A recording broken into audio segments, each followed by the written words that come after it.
ఏపీకి ఒకే రాజధాని అభివృద్ధి వికేంద్రీకరణ నినాదంతో పనిచేస్తున్నాం. ఓర్వకల్లు, కొప్పర్తి, నోడ్లు, ఈఎంసీ 1-2-3లో పారిశ్రామిక వాతావరణాన్ని అభివృద్ధి చేయడంపై చర్చించాం. అమెరికాలో పర్యటించినప్పుడు నా దృష్టికి వచ్చిన కంపెనీల ఫీడ్బ్యాక్ ను మంత్రికి వివరించాను అని నారా లోకేష్ తెలిపారు.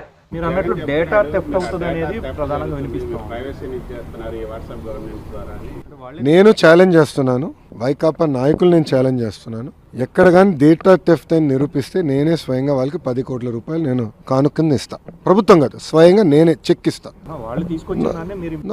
వాళ్ళేం తీసుకొచ్చారు స్వామి? జగన్మోహన్ రెడ్డి గారు ఫోనే లేదు కదండి, ఆయన చెప్పాడు కదా అందరు ఫోన్ లేదని. మళ్ళీ వాట్సాప్ గురించి ఆయన మాట్లాడితే ఎట్లా? అది కాదండి, జగన్మోహన్ రెడ్డి గారికి ఫోన్ లేదని ఆయనే చెప్పాడు. ఫోన్ పట్టుకుని తిరగడం ఆయనే చెప్పాడు ఒక ఇంటర్వ్యూలో. టీవీ9 ఉన్నాడు, టీవీ9 ఇంటర్వ్యూలో చెప్పాడు ఆయన. సో ఫోనే లేనాడు పాపం, వాట్సాప్ గురించి ఏం తెలుస్తున్నాడు? వదిలేసేయండి సార్ ఆయన. ఎందుకు? ఎవరండి ఫోన్ కొనిచ్చి పంపించమంటారా? అది కాదు, ఫోన్ కొనిచ్చి పంపించమంటారా? ఆయన ఇంకా ఎక్కువ సమయం ఎటుకో బెంగళూరులో ఉంటున్నారు.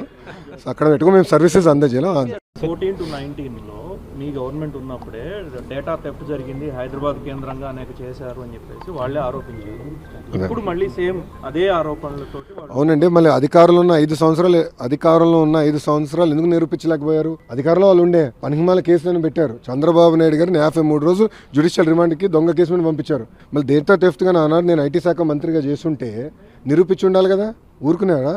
తప్పు చేయని వ్యక్తిని తీసుకెళ్లి జైల్లో పెట్టారు. పొరపాటున నేను తప్పు చేసి ఉంటే ఎక్కడుండేవాడు? నేను ఎందుకు తప్పు చేయాలి? నాకు అవసరం ఏముందండి? నాకు ప్రజల డేటా నాకెందుకు అవసరం అండి? మాకు కావాల్సింది ఓటర్ లిస్టు, అది పబ్లిక్ డాక్యుమెంట్. మాకు కావాల్సింది ఓట్లు. ఈరోజు తెలుగుదేశం పార్టీ సిస్టమ్ మొత్తం ఓటర్ లిస్ట్ మీద డిపెండ్ అయి ఉంది. సింపుల్. మీరు కూడా సభ్యత్వం తీసుకొని మీకు అర్థమవుతుంది మా సిస్టమ్.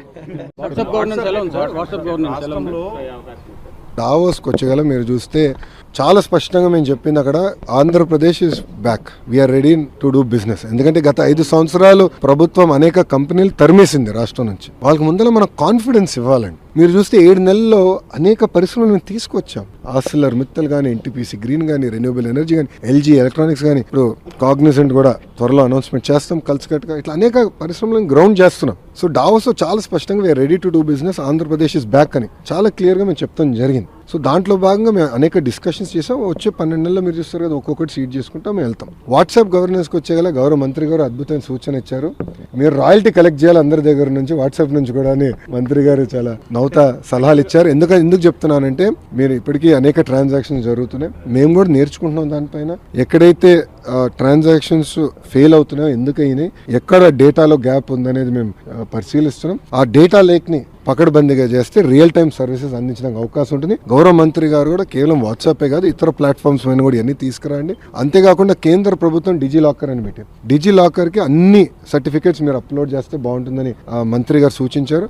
మేము ఇమీడియట్ గా అక్కడ ఒప్పుకున్నాను. త్వరలో MOU కూడా చేస్తాం. We will be the first state to pump all certificates, citizen certificates to DigiLocker also. Please sir, combination లో పార్ట్నర్షిప్ లో మేజర్ ప్రాజెక్ట్స్ ఏం రాబోతున్నాయి? రైల్వేను ఏపీ గవర్నమెంట్. రైల్వేకి సంబంధించి ఆల్రెడీ బడ్జెట్లో చాలా స్పష్టంగా కేటాయింపులు చేశారు. చాలా స్పష్టంగా కేటాయింపులు జరిగినాయి. ఇప్పుడు ప్రాజెక్ట్స్కి వచ్చేగల ఐటీ ఎలక్ట్రానిక్స్ రంగానికి వచ్చేగల పెద్ద ఎత్తున ప్రైవేట్ సెక్టర్ పెట్టుబడులు పెడుతున్నాయి.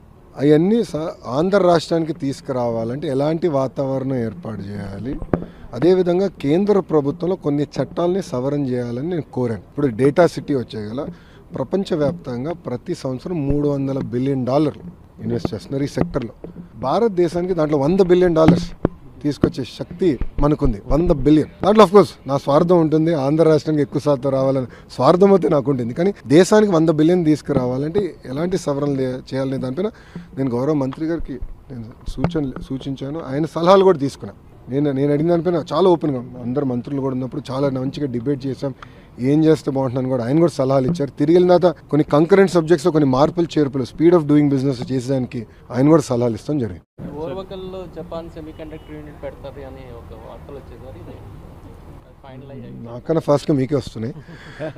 అన్ని విషయాలు మేము డిస్కస్ చేస్తున్నాం. ఎందుకంటే మీరు చూస్తే ఆంధ్ర రాష్ట్రంలో చాలా స్పష్టంగా ఒకే రాజధాని కానీ అభివృద్ధి వికేంద్రీకరణ అనేది ఎన్డీఏ ప్రభుత్వం నినాదం. దాంట్లో భాగంగా గతంలోనే మేము వికేంద్రీకరణ ఎట్లా చేయాలని చేసి చూపించాం. ఈరోజు మీరు చూస్తే కియా మోటార్స్ ఎక్కడికి వచ్చింది? అనంతపూర్కి వచ్చింది. ఎలక్ట్రానిక్స్ మ్యానుఫ్యాక్చరింగ్ ఎక్కడికి వచ్చింది? చిత్తూరుకు వచ్చింది.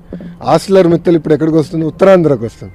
ఐటీ కంపెనీలు ఎక్కడ వస్తున్నాయి, విశాఖపట్నానికి వస్తున్నాయి. సో అభివృద్ధి వికేంద్రీకరణ అనేది మేము చేసి చూపించాం, ఆ దిశగా ముందరికెళ్తాం. మీరు ఉర్వకల్ నోడ్ కానివ్వండి, కొప్పర్తి నోడ్ కానివ్వండి, మిగతా ఆల్రెడీ ఉన్న ఈఎంసీ 2-3లో కూడా ఎకో సిస్టమ్ క్రియేట్ చేయాలి. 100 కిలోమీటర్లలోనే ఒక ఎలక్ట్రానిక్స్ తయారు చేయాలంటే కావాల్సిన ఎకో సిస్టమ్ క్రియేట్ చేయాలని మేము డిస్కస్ చేసాం. నేను కూడా గతంలో అమెరికాలో పర్యటించినప్పుడు అనేక కంపెనీలు కలిసాను. వాళ్ళ ఫీడ్బ్యాక్ ఏంటో కూడా గౌరవ మంత్రి గారికి నేను చెప్తాం జరిగింది. మేము అవన్నీ డిస్కస్ చేసుకున్నాం. గౌరవ మంత్రి గారు కూడా త్వరలో విశాఖపట్నానికి, అదేవిధంగా మన తిరుపతికి వచ్చి మన గతంలో తెలుగుదేశం పార్టీ అధికారులు ఉన్నప్పుడు ఎలా చేసాం, ఏం చేసాం అని ఆయన స్వయంగా చూడాలని కూడా కోరటం జరిగింది. త్వరలో ఆంధ్ర రాష్ట్రానికి మంత్రి గారు కూడా వస్తారు.